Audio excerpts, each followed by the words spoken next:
Então, boa noite, pessoal. Olha só, vamos ganhar a noite, tá? Hoje eu estou fazendo essa gravação, mas considero já estar na noite do dia 18, que é uma quarta-feira, que seria nosso dia de aula. Em razão aí dessas questões que todos nós sabemos, nós não vamos ter aula presencial. E eu vou começar mais ou menos lento, só para organizar minha mente. Daqui a pouco eu pego o ritmo e a gente se entende dentro do que a gente já viu, tá? Então eu fiz aqui um cronograma que vocês têm, tá? Vocês têm esse desenho. Eu estou retomando essa questão rapidamente nessa nossa aula de hoje. Eu vou retomar os aspectos principais, tá? A gente sabendo que não vai dar para ver artigo por artigo, tá? Então, o importante é pegar a ideia de cada livro, tá? E eu vou tentar trabalhar com alguns artigos, que são artigos que determinam, dentro do meu ponto de vista, o conteúdo de cada livro do Código de Direito e Processo Civil, tá? Então, o livro 1 do Código de Processo, a gente já sabe, já viu, que trata de fundamentos, né? E já falamos várias vezes em algumas aulas da importância fundamental de você ter esses 15 artigos como artigos decore, tá? Artigos de expressão interna tua, tendo esses artigos como algo de leitura praticamente diária, porque a compreensão e a percepção desses artigos é que dá condição de você desenvolver o direito processual com qualidade, né? Com relação ao livro 1 dos aspectos fundamentais, eu separei o artigo 5º, tá? Que o artigo 5º ele diz: aquele que de qualquer forma participa do processo deve comportar-se de acordo com a boa-fé. Esse dizer de se comportar com boa-fé pode parecer um discurso meramente romântico, sem sentido, mas olha só, esse artigo ele casa a compreensão da extensão desse artigo nos leva à capacidade de entender a teoria da asserção, que foi aquele trabalho que eu passei para vocês. A teoria da asserção, ela só se justifica, só tem sentido se você compreende o contexto e a extensão do artigo 5º dentro da proposta de boa-fé processual, não é? Porque quem estudou a teoria da asserção entende que o Poder Judiciário, a jurisdição, o juiz, ele recebe a pretensão, a postulação judicial partindo do princípio da boa-fé, ou seja, partindo do princípio inserido no artigo 5º, que quem demanda com boas intenções. Então você vê que o artigo 5º aqui ele não é um artigo romantesco, ok? Então eu estou encerrando de pronto o livro 1 do Código de Processo Civil, propondo o estudo de cada artigo, da compreensão de cada artigo, entendendo que esses artigos eles falam com você, eles não estão só escritos, eles estão falando consigo, né? E obviamente na dúvida a gente volta a conversar sobre eles, especificamente sobre um artigo ou outro desse título, que são normas fundamentais de aplicação em direito processual. Tá? O livro 2, ele já fala sobre jurisdição, tá? Também nós já conversamos sobre isso. A gente entende que jurisdição é uma coisa muito interessante, porque se você pegar... aqui eu chamo a atenção para uma questão, tá? No estudo do direito processual e no estudo do direito, prestar atenção na etimologia da palavra, tá? Cada palavra tem um comando, tá? Tem um comando. Jurisdição, jurisdicção, juris, direito, dicção, dizer o direito, tá? Então, da gente prestar atenção nisso, tá? Jurisdição e ação. Não só ler jurisdição e ação, é ler e se perguntar o que este livro está me comandando. Tá? A que comando ele me encaminha? Tá?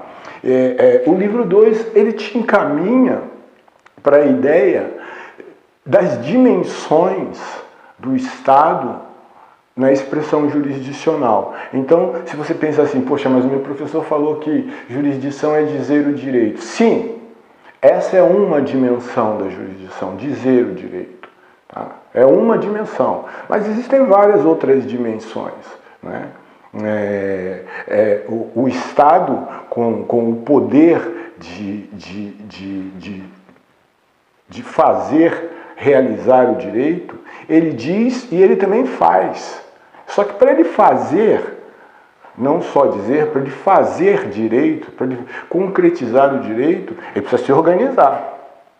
Tá? Então você imagina um Estado soberano, onde a jurisdição é do Estado. Como é que o Estado vai dizer o direito, fazer cumprir o direito, se ele não se organizar? Tá? E uma forma, uma dimensão da jurisdição, ou seja, uma dimensão da organização do Estado, é a competência. Tá? Então, quando você estiver lendo o livro 2, quando você estiver lendo o livro 2, dos artigos 16 a 69, você vai se confrontar, por exemplo, com competência, com a expressão competência. O que é competência? Competência é uma forma, tá, de organização da jurisdição. Tá? Se jurisdição é o poder de fazer e dizer o direito, a competência é uma subdivisão dessa jurisdição para que em diversos espaços de um Estado soberano, o Estado possa estar dizendo e fazendo cumprir o direito. O que significa isso? Significa, por exemplo, você ter uma jurisdição no Estado de São Paulo, que é o Estado dizendo direito no Estado de São Paulo, e uma jurisdição, por exemplo, no Ceará, que é o estado do meu grande amigo Breno, que está fazendo esse trabalho aqui. Tá? Então, o Estado diz o direito em São Paulo e diz no Ceará.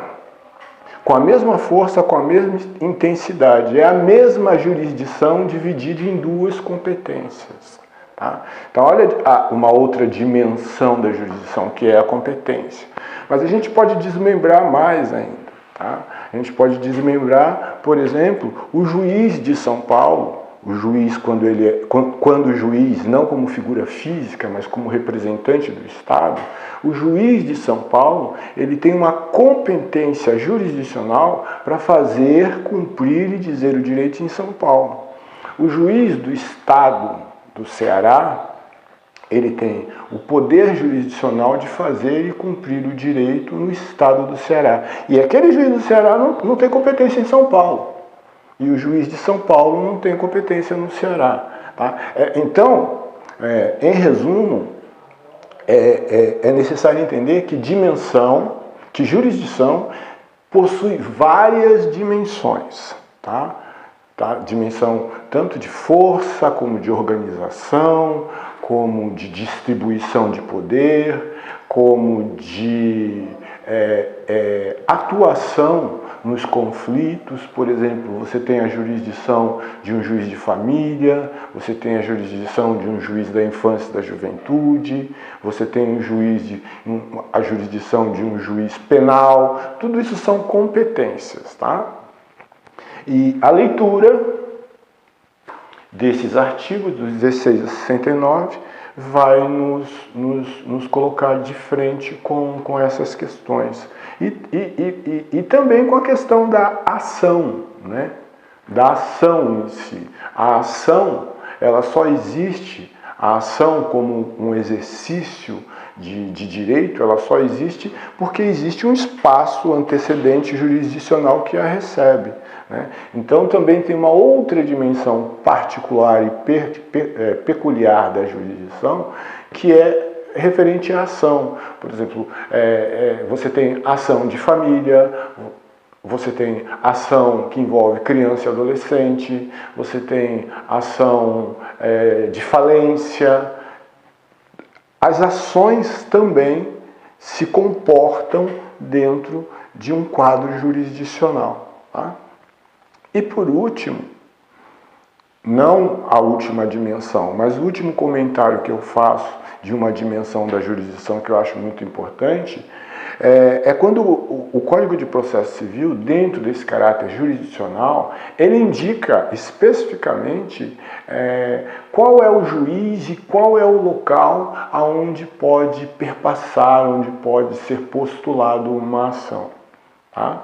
Então ele diz, por exemplo, que uma ação que envolve imóveis, eu estou falando como exemplo, uma ação que envolve, que está relacionada a um imóvel, tem que ser proposta no local onde está esse imóvel. Tá? Então, se você tem, por exemplo, uma questão litigiosa de um imóvel que está situado na cidade de São Bernardo, você não vai poder propor essa ação judicial em Santo Amaro. Tá? O foro competente, olha a expressão, o juízo competente, isso em função da competência que tem a ver com a jurisdição, o foro competente é o foro de São Bernardo, porque é o juízo onde está centrado este imóvel. Legal, falamos de jurisdição e de algumas das dimensões da jurisdição. Isso está no livro 2.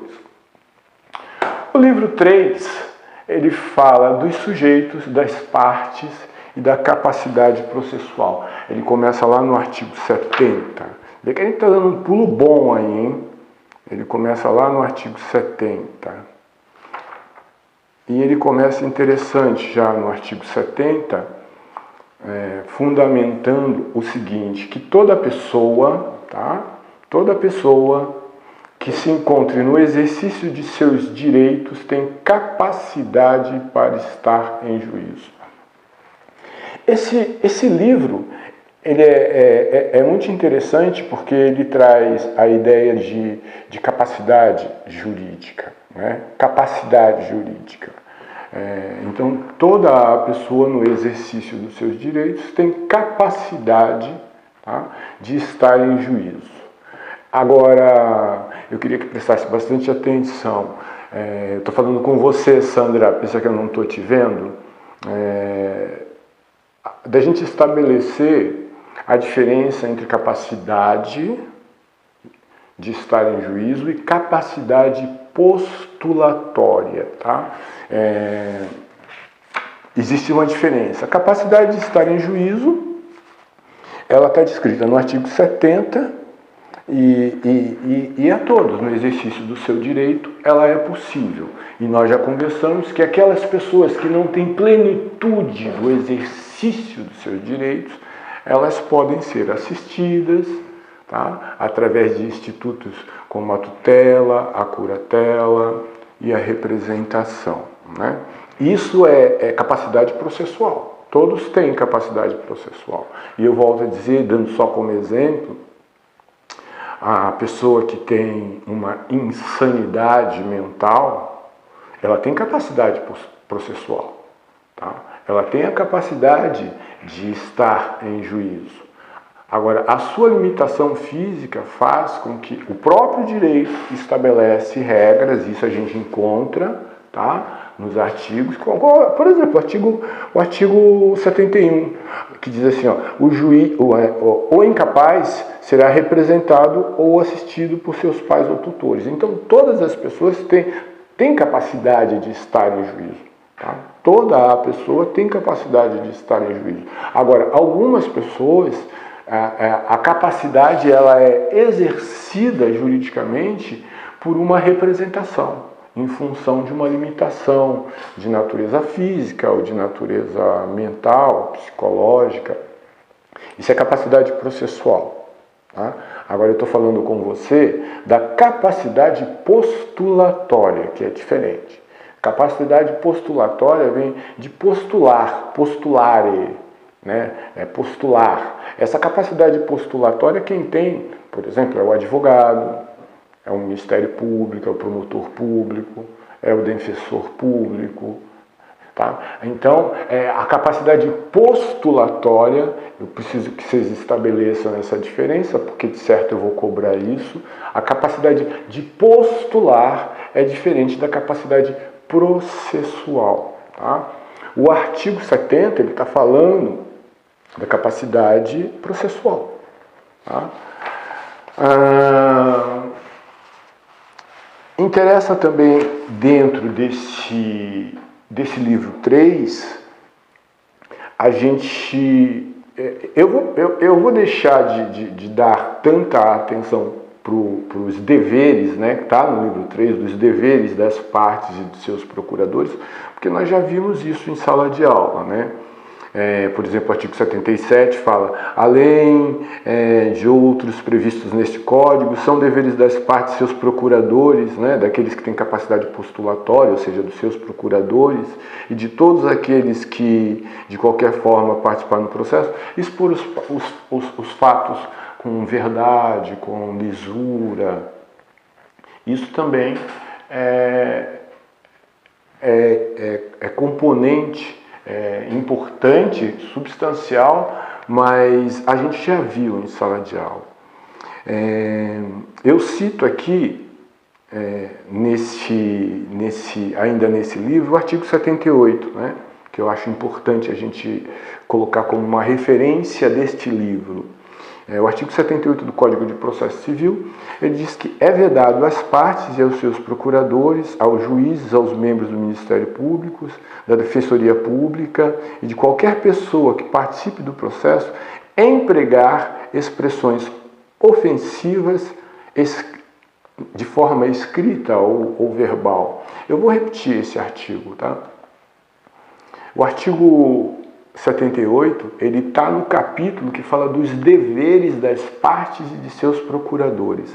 Diz o seguinte, estou repetindo: é vedado, vê o verbo vedar aí, registra aí esse verbo, tá? Quem não estiver atento a ele, registre. É vedado às partes, aos seus procuradores, aos juízes, aos membros do Ministério Público, Defensoria Pública e a qualquer pessoa que participe do processo, tá? Que a gente pode estar falando de terceiros, né? A qualquer pessoa que participe do processo empregar expressões ofensivas nos escritos apresentados. Por que eu estou tratando do artigo 78?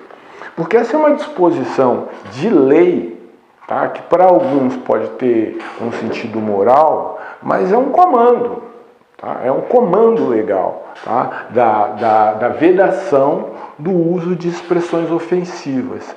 E ressalto e reforço que a gente estuda processo para desenvolver o conhecimento do processo cada vez mais. Tá? Você estuda processo a todo tempo. E eu proponho desde já, né? Estou propondo, não de agora, dessa gravação, já tenho falado isso antes, o exercício do bom uso da palavra. Tá? Porque na ação prática, na nossa atuação profissional, o empregar de palavras deve ser sempre de palavras de qualidade e de palavras assertivas, mais limpas e que não sejam carregadas de expressões baixas, né? Um advogado não manda ninguém, não faz banana para ninguém. Tá? O advogado usa de uma palavra adequada, correta, para expressar o seu sentimento. E esse exercício deve começar desde o espaço acadêmico, né? A gente não vai deixar para exercitar isso depois que estiver advogando, que for juiz, o que quer que seja, né? Então, nós falamos do artigo 78, tá? Que é um... isso é terrível, isso é terrível, terrível, terrível. A preocupação que se tem de formar profissionais que não zelam pela palavra, né? Eu acho tão engraçado, comentava em sala de aula, você pode não suportar uma pessoa, mas existe uma palavra adequada para você conviver sem ter que xingar a pessoa. Né? O nosso vernáculo é uma coisa maravilhosa, né? Tem palavra para tudo. Né? E você diz assim, hipoteticamente, eu não te suporto, você diz, eu não suporto, persona não grata. Olha aí, ó, pronto, você resolveu. Em vez de você dizer não suporto, você diz uma persona não grata. Né? Então, Esse é o nosso papel, dentro da ciência, de buscar também o aprimoramento e o desenvolvimento da palavra. Vamos em frente. O artigo 79, que também está no livro 3, tá? Que trata de sujeitos, partes e capacidade processual, diz que respondem por perdas e danos aquele que litigar de má-fé como autor, réu ou interveniente. Então, responde quando eu falo assim, responde por perdas e danos, é dinheiro, hein? Dinheiro, vai pagar multa. Tá? Vai responder, vai pagar multa. Quem? Autor, réu e aquele que intervir no processo que se afigura a parte, né? A gente vai ver isso aqui na sequência.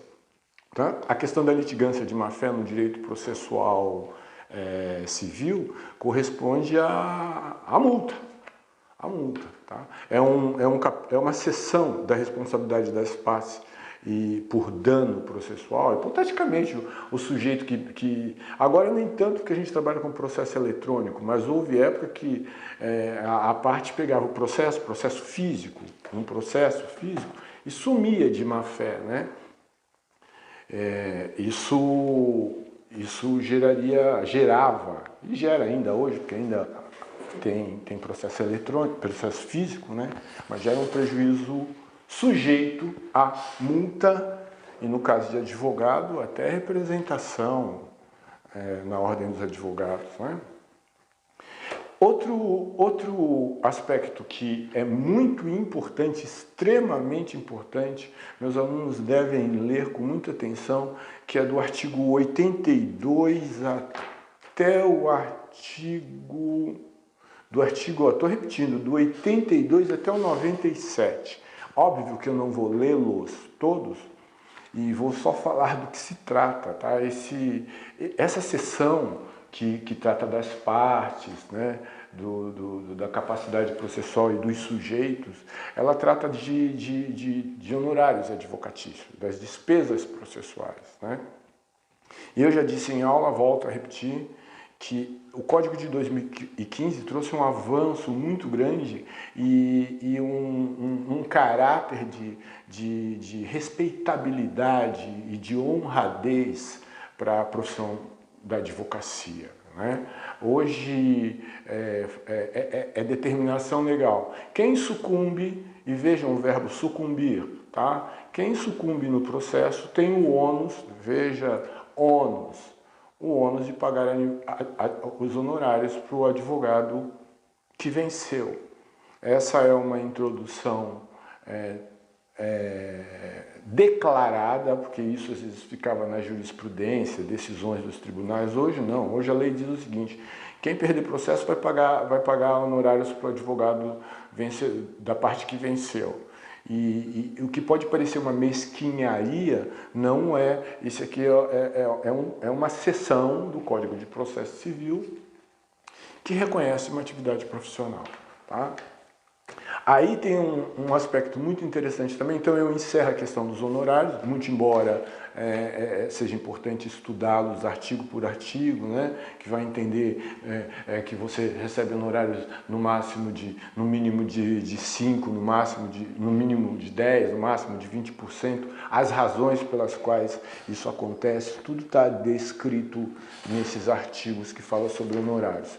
E eu vou para uma outra seção, ainda dentro do livro 3, que também é importantíssima, que fala sobre a gratuidade da justiça. Tá? Quem trabalha com direito processual deve conhecer, reconhecer e entender o fundamento da gratuidade à justiça. Tá?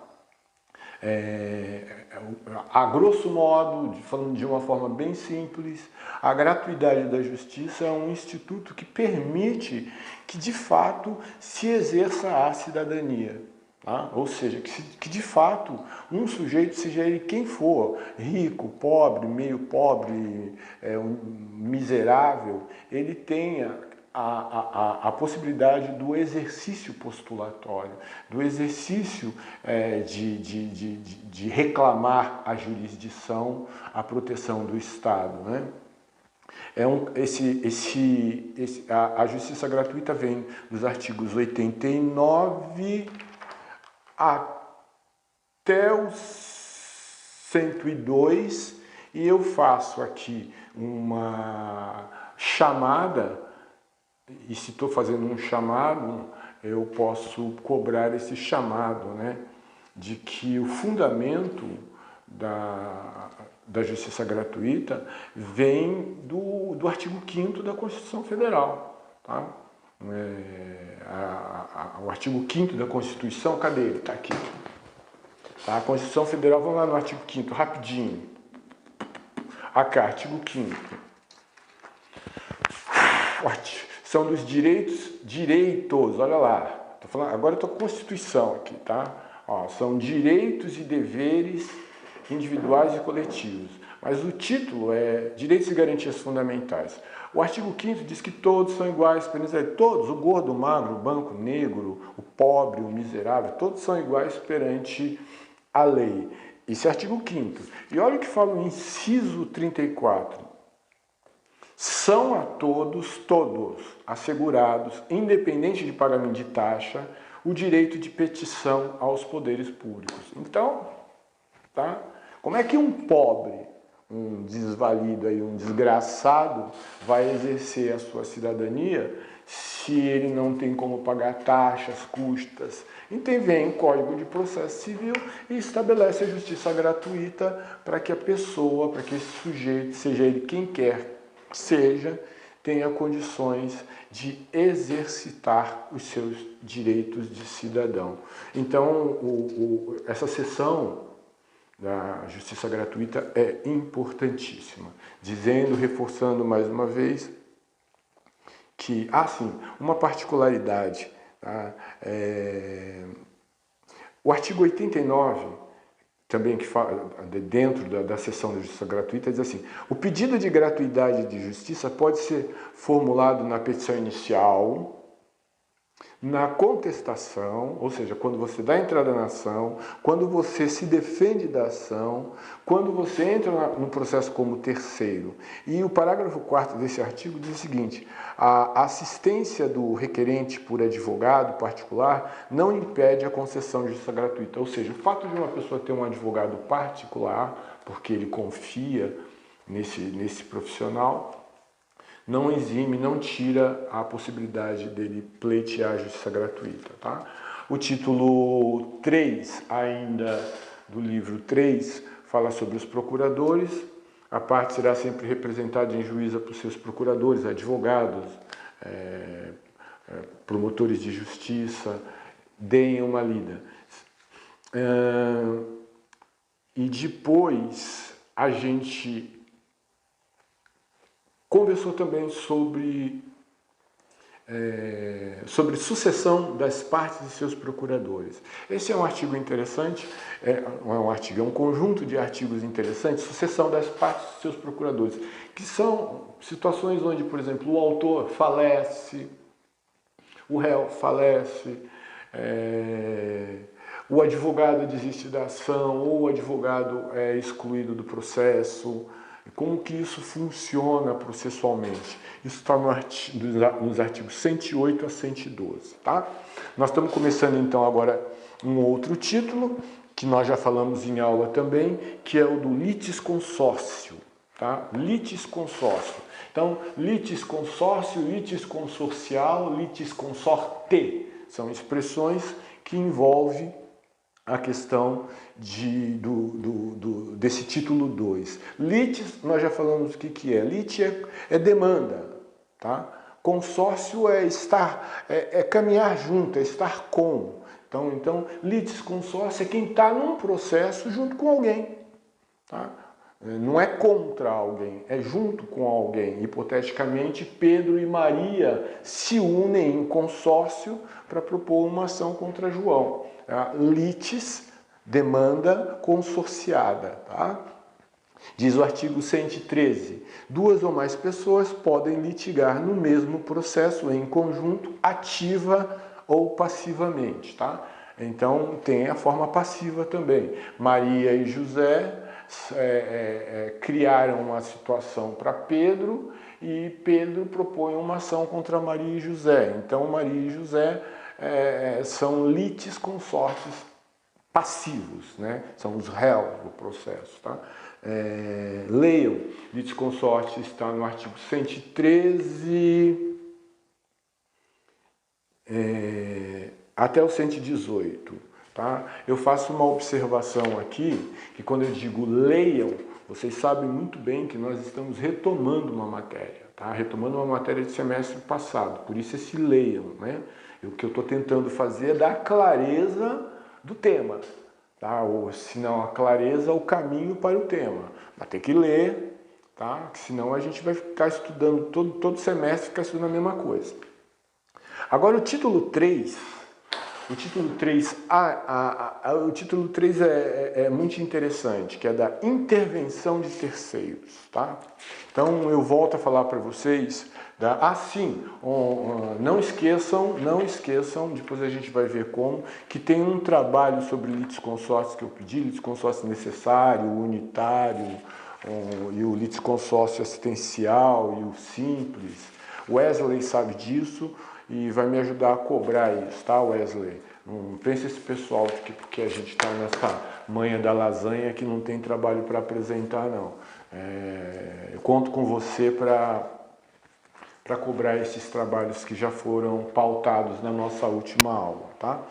Agora, a gente está vendo no livro 3, ainda no capítulo 3, no artigo 113, a figura de intervenção de terceiros. Então, eu volto a dizer, antes de ver os artigos, que é o artigo 119, que fala da intervenção de terceiro, o 119, vai dizer 119 até o 120. Antes de falar dele, eu chamo a atenção. O que é intervenção? Não leia, não vai ver o 119 e o 120 sem saber o que é intervenção.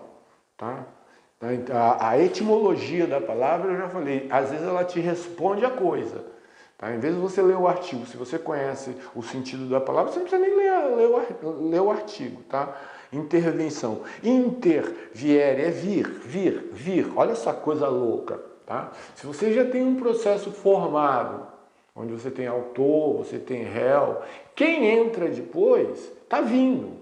Então intervém, ó. Vem, intervém. O interveniente vem sempre depois. Pega essa ideia, tá? Mas essa ideia só é possível ser captada se você pegar o sentido, a etimologia da palavra, tá? Interveniente é aquele que vem, tá? E se vem, você vem de algo que já existe. Ok? Então, o artigo 119 até o 120, ele por exemplo, ele possibilita a intervenção de um assistente. Tá? Então, você pode ter um assistente no processo. Você pode ter um assistente simples, você pode ter um assistente litisconsorcial. Tá bom? Isso também foi objeto de trabalho, eu vou cobrar de vocês. Leiam simples e litisconsorcial. Eu tenho tempo, muito tempo, pouco tempo? Quanto tempo? Muito tempo. Então vamos lá. Vamos começar agora com uma outra questão que também é super legal, que é a denunciação da lide, que está no artigo 125 e vai até o 129. Tá? Depois meu parceiro Breno vai me dizer como é que ele está com a ciência jurídica aí, né? Tá me dando a paciência de ficar me ouvindo aí, né? Está estudando. Vamos em frente. Denunciação à lide. Etimologicamente, o que é denunciar? Denunciar é denunciar. Denunciar é falar baixinho a verdade, né?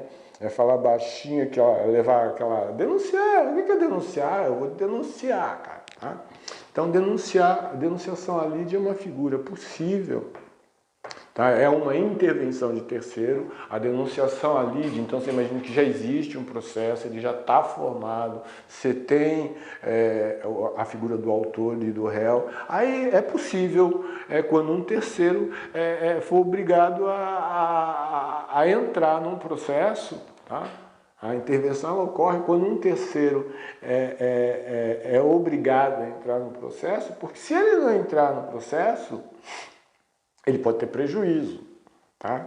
O autor hipoteticamente pode ter prejuízo. Então você imagina assim, ó, vou dar um exemplo para vocês de intervenção de terceiro.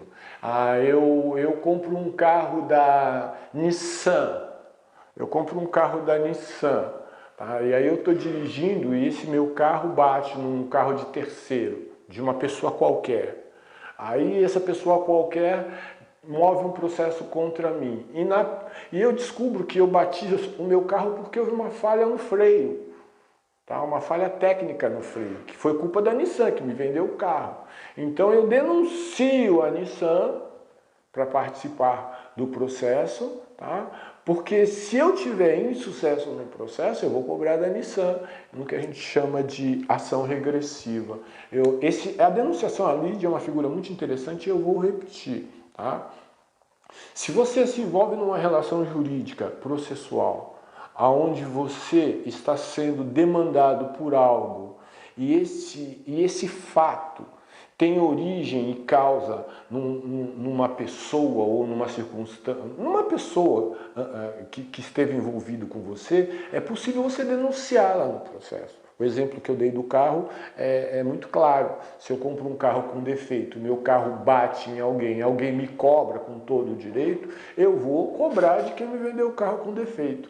É a figura da denunciação à lide, que vem do artigo 125 e vai e explica como é que faz a citação, o denunciante passa a ser parte no processo, né? E vai do artigo 125 até o... vai do 125 até o 129, tá? E na sequência, numa lógica inversa, nós temos o chamamento ao processo. Tá? Que é a lógica inversa da denunciação à lide. Tá? Chamamento em termos de origem de palavra, vem de clamar, né? Cabe a admissão, essa figura jurídica ela é cabível de você chamar para o processo um terceiro que está co-obrigado com você a um fato que estão te cobrando. Você chama para o processo, por exemplo, vou dar um exemplo para você. Eu e o meu parceiro Breno aqui, parceiro Breno fizemos um empréstimo, tá? Um empréstimo de 100 mil reais com o Banco X. Nós fizemos em parceria esse empréstimo e ficamos obrigados a pagar 100 mil reais. E em determinado momento, por uma circunstância qualquer, a gente não paga esse banco, o banco vem e move uma ação contra mim. Tá? Aí eu chamo para o processo o Breno, porque o Breno estava junto comigo, ele está obrigado a saldar esse crédito. Tá? Ele está obrigado comigo. Tá? Eu não posso responder sozinho, porque nós fizemos isso em uma relação jurídica de acordo. Tá? Então eu o chamo a participar do processo. Passa a ser parte também. Tá bom? Então, aqui o chamamento ao processo não vai ser difícil para vocês estudarem, porque vai do 130 ao 132. São 3 artigos muito interessantes. Tanto na figura do chamamento ao processo como na denunciação, o denunciado e aquele que é chamado, eles são citados. Então, se eles são citados, são réus, são partes, passam a figurar como parte. Se é citado, é parte e se sujeita aos ônus do processo. Eu quero conversar com vocês também sobre uma figura muito interessante, que é do capítulo 5º do livro 3. Essa parte, ela fala sobre do incidente da desconsideração da personalidade jurídica, que é você desconsiderar a personalidade jurídica. A gente já estudou que existe pessoa física e pessoa jurídica. A pessoa física responde por suas obrigações, a pessoa jurídica responde por suas obrigações. Não se confunde a pessoa física com a pessoa jurídica. Contudo, o Código de Processo Civil de 2015, ele veio aqui, ó, abraçar e receber uma novidade de 2002 que vem no Código Civil. Tá? Se você pegar o Código Civil, o artigo 50 do Código Civil, cadê ele aqui? Aqui. O artigo 50 do Código Civil diz assim, ó, em caso de abuso de personalidade da empresa, hein? A empresa, em caso de abuso de personalidade jurídica, da personalidade jurídica, caracterizando um desvio de finalidade, estou falando de empresa, tá? Tanto que isso aqui está no capítulo da pessoa jurídica. Estou falando do Código Civil, tá? Eu estou falando do Código Civil, que tem um capítulo que fala sobre pessoa jurídica. No artigo 50 desse capítulo, ele vem assim, que no caso da pessoa jurídica, se ela desviar a sua finalidade, a empresa era para ter no contrato social um objeto, começa a fazer coisa diferente. Ou pela confusão patrimonial, arruma confusão aí. Tá? Faz qualquer besteira, descumpre o contrato. É possível, aí vem assim, ó. É possível que se desconsidere, tá, a existência dessa pessoa jurídica e que os seus sócios, os sócios dessa empresa, passem a responder pelas obrigações da empresa. Ou seja, uma empresa que começou a fazer palhaçada, coisa errada, não cumpriu o contrato social. Um juiz, tá, pode desconsiderar a existência dessa pessoa jurídica e invadir o patrimônio dos sócios dessa empresa. Tá? Isso chama desconsideração da personalidade jurídica. Aí se vocês forem, então isso, olha só que beleza desse Código de 2015, ele abraçou uma ideia que foi construída no Código Civil de 2002. Tá? E se vocês continuarem na leitura dos artigos 133, agora aqui o Código de Processo Civil inova, porque ele cria a despersonificação inversa. Tá? O que é a inversa? É uma pessoa física, tá? Que age de forma irregular, eventualmente por uma ação judicial, os bens de uma empresa que ela tenha pode ser alcançado. Isso é a despersonificação inversa, tá? Inversa. Então falamos disso, falamos de intervenção, falamos de chamamento ao processo, desconsideração inversa, artigo 133, parágrafo 2º, e eu não vou terminar, mas aqui eu quero falar com aquele pretinho bonito, eu sempre esqueço o nome dele, mas a hora que ele ver esse livro aqui, ele vai lembrar, ó, do Amicus Curiae, né? Que é o artigo 100, eu chamo ele de pretinho bonito, que é um rapaz muito bonito mesmo, educado, gentil, inteligente, é uma graça, a pessoa me enche as paciências, mas me ajuda a dar aula, tá? Me ajuda a dar aula. Então eu trouxe esse livro aqui para você, cara, para você ver o seguinte, ó, o que a diferença que você estava falando, você fez uma ligação da denunciação à lide, se eu não me engano, com Amicus Curiae, não, tá? Amicus Curiae é uma figura específica, tá? É uma figura específica, está no artigo 138 do Código de Processo Civil, diz: o juiz, o relator, considerando a relevância da matéria, pode eventualmente receber no processo, não é parte, o Amicus Curiae não é parte, o juiz ele pode receber auxílio técnico, auxílio consultivo, auxílio moral, por exemplo, de um líder religioso, que dê a ele magistrado, em qualquer grau, referências para que ele possa ter uma boa compreensão de um fato ou de um fenômeno e a partir daí tomar uma decisão, tá bom?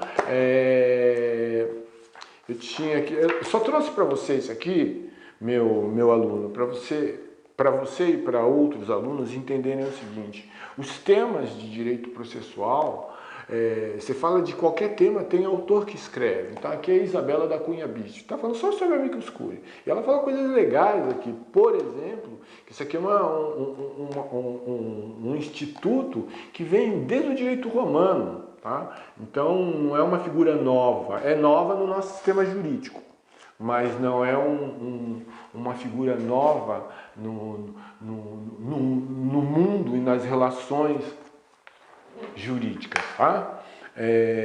Aí seguindo, nós temos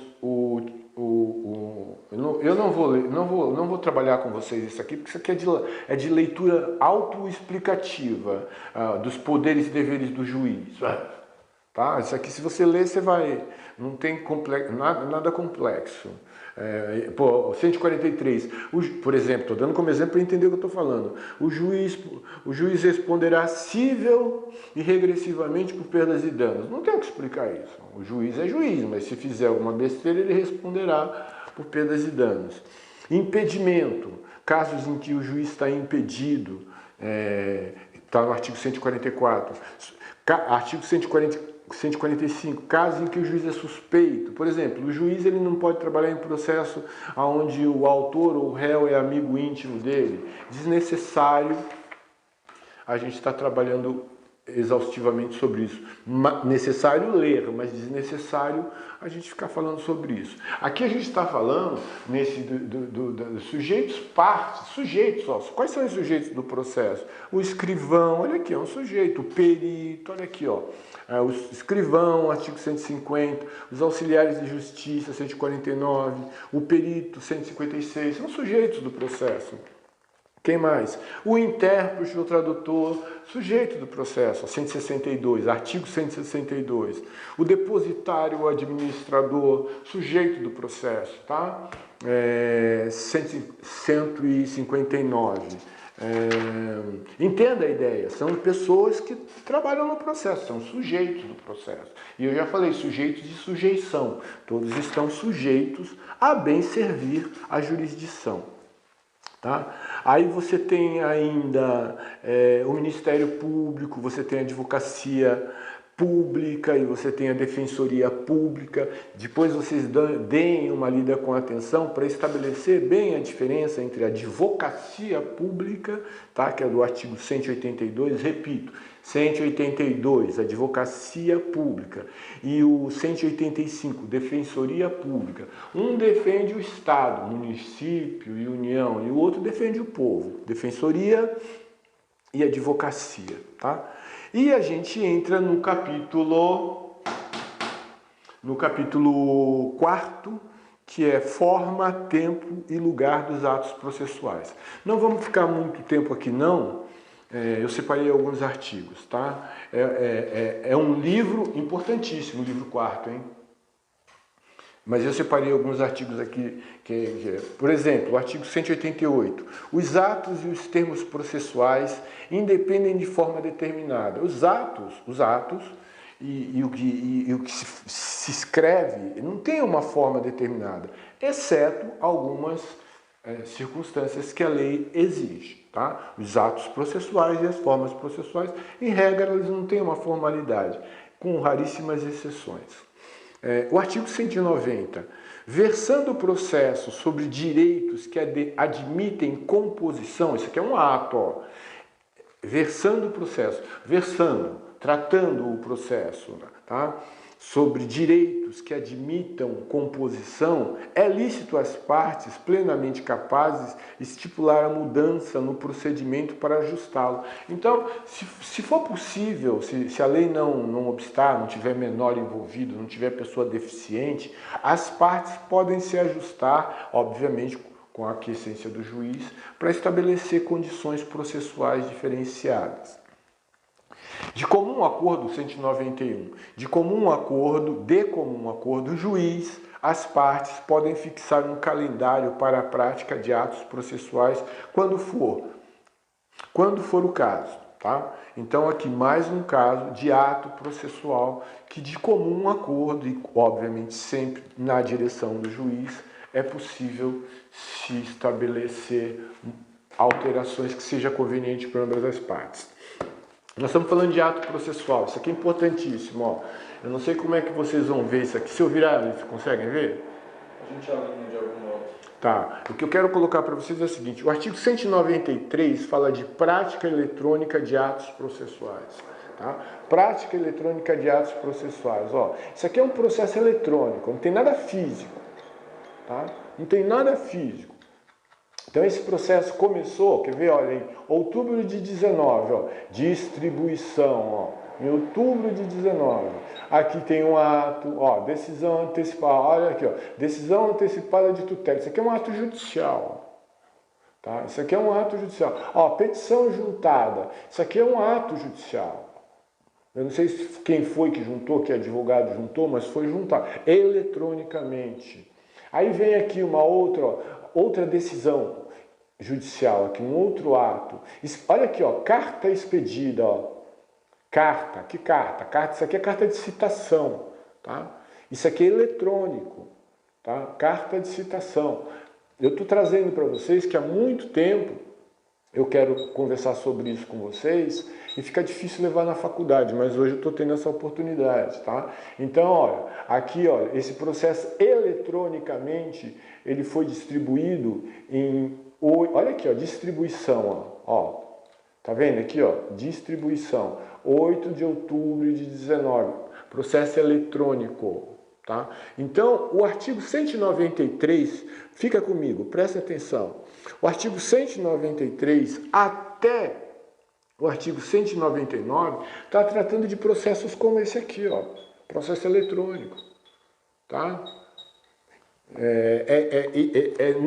Isso aqui não é de frescura, isso está aqui porque a seção 2 do livro 5, do livro 4 fala exatamente sobre isso, práticas eletrônicas, ó, práticas eletrônicas.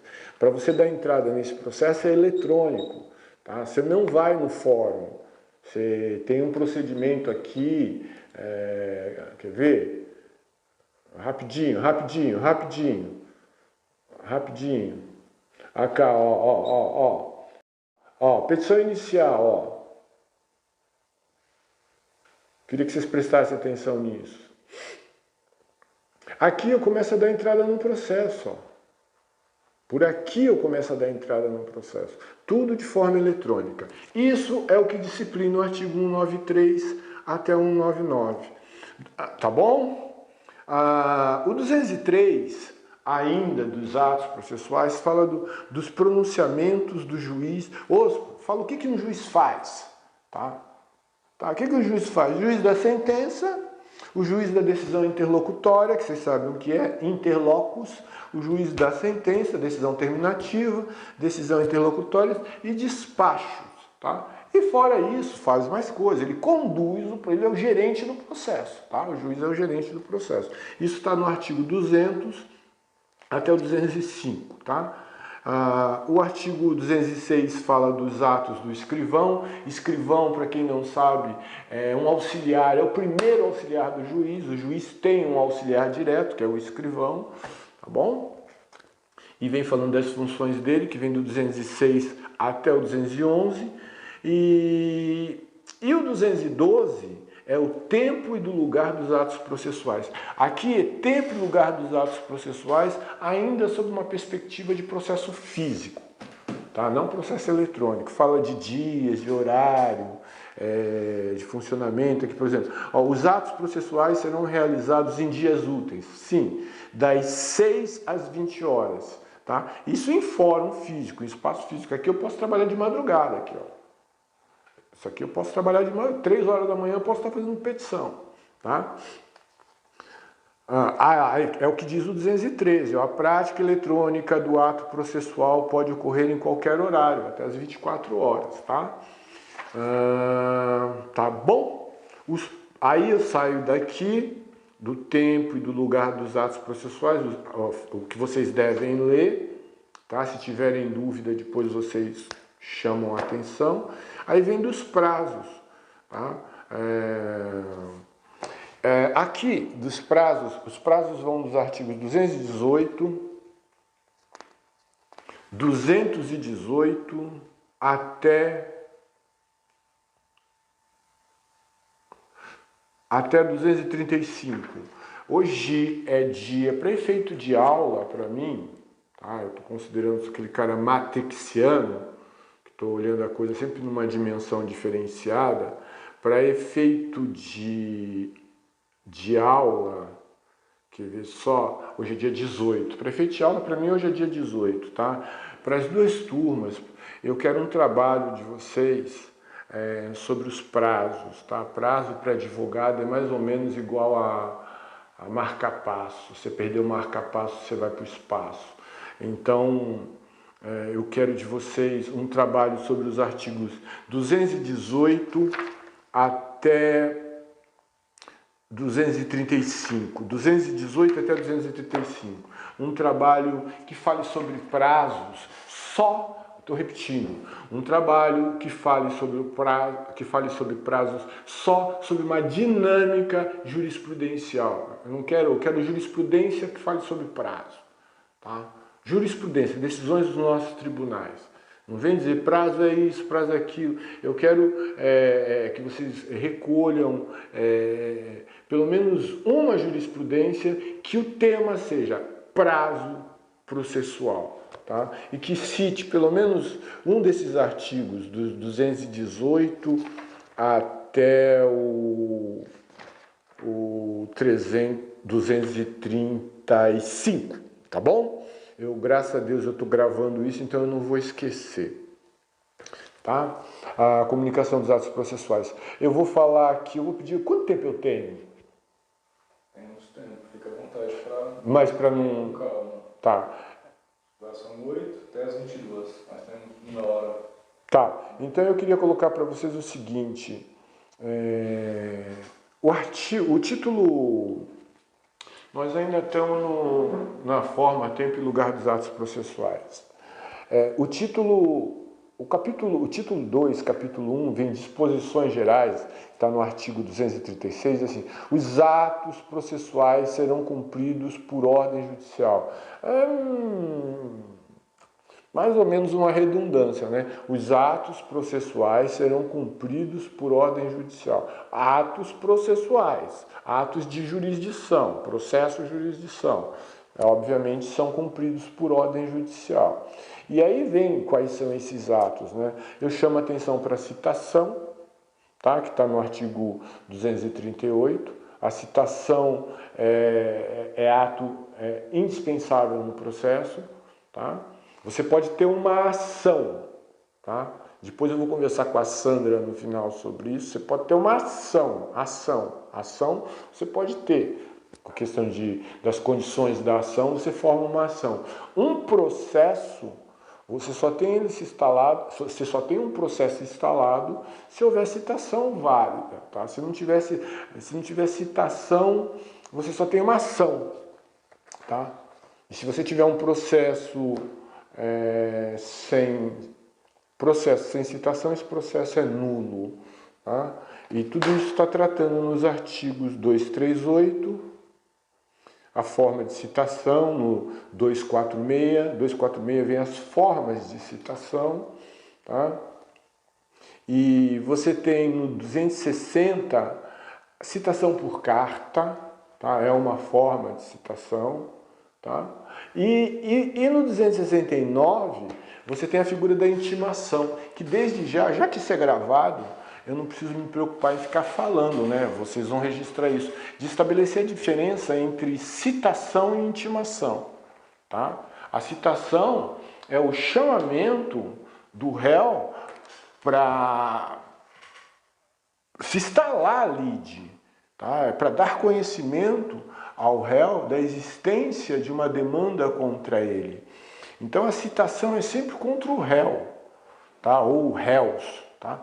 Intimação são atos de informação de situações processuais, tá? Então um réu pode ser intimado, uma testemunha pode ser intimado, perito pode ser intimado. Agora citado é só réu, tá? Citação é o que estabelece, é o que fecha, tá? A relação processual. Uma relação processual sem citação não existe, tá? Não existe relação, é que nem... Deixa um exemplo mal, não seria um bom exemplo esse, né? Mas o processo ele só se consolida com a citação. Antes da citação é só ação, tá? É só uma ação. Quando você cita, você consolida o processo. Aí você tem a consolidação do processo. Grave esse conceito. O processo existe com a citação válida. que é diferente de intimação. Intimação são informações de práticas de atos processuais. Tá? Informações, por exemplo, o juiz intima uma testemunha. Tá?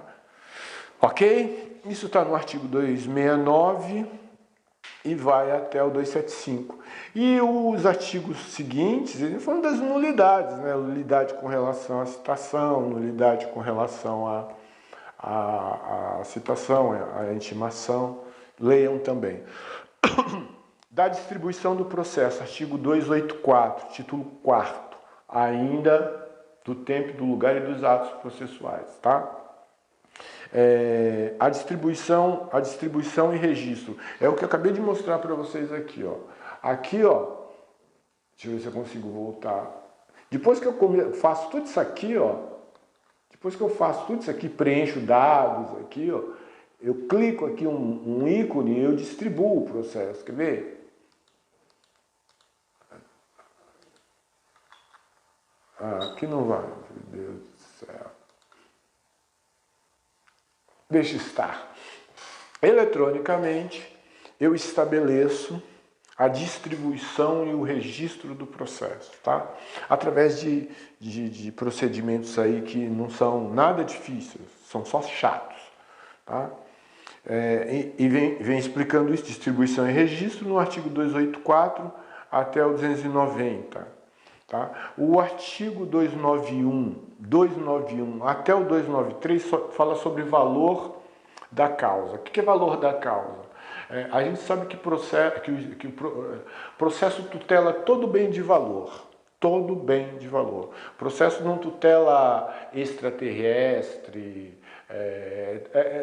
É o que tem valor, tem que ter valor. Tá? E se alguém viajar e falar, mas o processo tutela moral. Tá, tua moral para você talvez não tenha valor, mas para o outro tem valor. Então, tudo que tem valor, tá? Se para o sujeito a moral dele tiver valor, o processo tutela.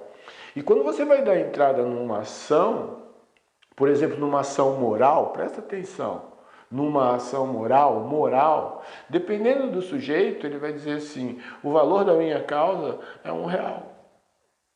Porque para ele a moral dele vale R$1.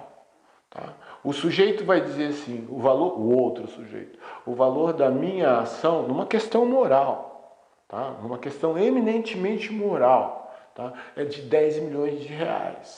Porque para aquele sujeito a moral dele é altíssima. Tá?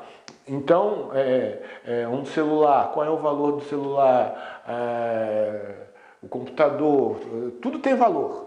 Inclusive, volto a repetir, a moral. Tá? A questão do valor da causa é uma condição, é um pressuposto processual, tá? O valor da causa. Isso está tratado do artigo 291 até o 293. E agora, acho que quase finalizando, eu vou dar um esforço aqui. Isso aqui é em homenagem ao Oswaldo. Oswaldo vai lembrar nós tivemos esse debate em sala de aula. Muito bem dito pelo Oswaldo. Eu falei, Oswaldo, uma hora a gente vai alcançar esse tema, tá? O tema do livro 5, que é da proteção jurisdicional provisória. Esse tema, ele trata sobre a tutela provisória, tutela de urgência e dos procedimentos, tá? Dessas tutelas, tá? A tutela, o 294 fala tutela provisória, tutelar. Tutelar é proteger, tá? O que é tutela? Tutelar é proteger. A proteção provisória, ou seja, a tutela provisória, pode fundamentar-se em urgência ou evidência. Tá? Parágrafo único. A tutela provisória de urgência cautelar ou antecipatória pode ser concedida em caráter antecedente ou incidental. Tá? Por isso que a questão do vernáculo é importante, né? Você entender o que é antecedente e o que é incidental. Você está com um processo, tá? Se você evidenciar questões de urgência ou de evidência, você pode dar entrada na ação já pedindo uma tutela provisória. Ou você pode ter um processo que está andando super normal, aí acontece alguma coisa incidentalmente, tá? É um incidente, tá? E por isso, incidentalmente, você propõe um pedido de tutela provisória de urgência ou de evidência. O que eu estou tentando dizer é o seguinte: eu posso dar entrada numa ação já com um pedido de tutela provisória. Tá? Ou eu posso ter um processo que está em andamento e acontecer alguma circunstância, algum fato, e no transcorrer desse processo eu efetivar o pedido de tutela provisória, seja ela de urgência e de evidência. Isso vem sendo descrito aqui do 294 ao 299. E você tem a tutela de urgência numa disposição peculiar, no artigo 300, que diz assim: a tutela de urgência será concedida quando houver elementos que evidenciem a probabilidade do direito e do perigo de dano, a probabilidade do direito e o perigo de dano ou de risco ao resultado útil do processo. Esse artigo vem substituir um artigo antigo que era das ações cautelares do Código de Processo Civil. São esses institutos aqui da tutela provisória e da tutela de urgência são muito importantes e devem ser vistos com muita atenção. O procedimento vem sendo descrito nos artigos seguintes e eu chamo a atenção para o título 2, que fala sobre a tutela de evidência, que diz assim: a tutela de evidência será concedida independente de demonstração de perigo ou dano ou risco de resultado útil ao processo, quando ficar caracterizado o abuso de direito. Tutela de evidência é uma coisa muito interessante. Vou falar rapidinho, porque a gente está acabando. Rapidinho. Um caso concreto: um sujeito se separou da esposa. E ficou com os bens. No processo de separação, ele ficou com os bens. No caso específico, com 2 veículos. Né? E foi pedido no início do processo desse divórcio, era um divórcio, que fosse garantido a segurança desses bens, porque os bens estavam todos, os 2 veículos estavam no nome do sujeito. E a juíza indeferiu o pedido, porque ela achou que não existia razão para bloquear. O processo estava normal, só que no transcorrer do processo, o sujeito vendeu um carro, estava no nome dele. E quando chegou ao conhecimento que ele tinha vendido esse carro, aí entrou-se com um pedido de urgente, de tutela de evidência. Falou: olha, vendeu um, como vendeu um pode vender outro. E ela deferiu. Tá? Então, um carro ela assegurou.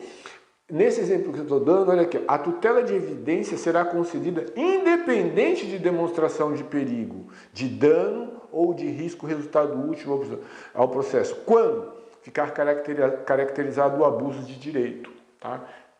Então, a gente está no 311 com isso.